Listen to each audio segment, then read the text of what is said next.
we are still in Kentucky. This is the final round of Top Fuel Eliminator from Bowling Green. Our last two competitors, the ever fierce Jim Young versus the old and treacherous Jim Murphy.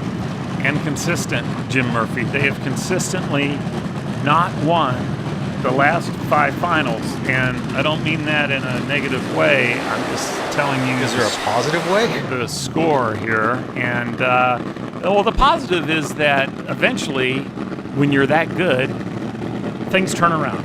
And if you're in the final round every race you go to, sooner or later you're going to win one. Game theory teaches you that if you flip a coin 5 times and it comes up heads each time, it is still 50% heads or tails on the 6th flip. So for the last 5 times... Is that how that works? It is, actually. And to that end, the odds aren't any better, and he is attempting to run down the #1 qualifier, Jim Young. Every step that Jim Young has made has been in the right direction. Murphy, on the other hand, has been running well also, but can they take the monkey off their back?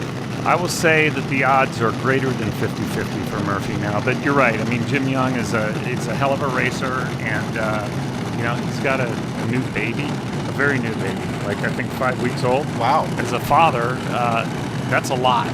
You know, there's a lot going on out of the race car, and so when you take all of that into consideration, I think he's doing an outstanding job. So I guess the question is, will young Jimmy Young win one for the young'un?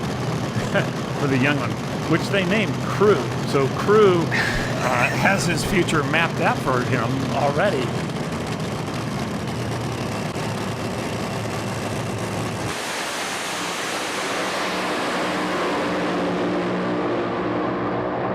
Jim Young had his hands full. He's sawing around trying to chase down Jim Murphy, and Murphy puts up a victorious 571 at 257 mile an hour. He went coast to coast on that jewel.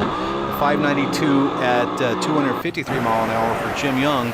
Doesn't quite get there. It looks like he got into a little tire shake, and it looks like the car got a little out of shape, and that was just enough to scrub up some ET for Murphy to take top eliminator. You know, Jimmy Young did his job on the starting line. He had almost 500s advantage, which is quite a big move. And but the car just wasn't quite as strong as Murphy's. It did shake the tires a little bit, and that'll do it. And then down at the other end, he was skating around, like you said. And as a driver, that's usually a lot of fun. You know, I always enjoyed driving a loose car like that, but not in the final round. The final round, you're there to win. You're not there to have fun.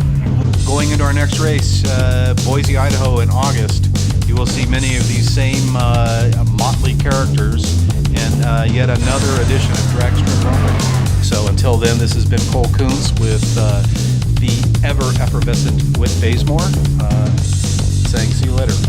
See you later. Thanks.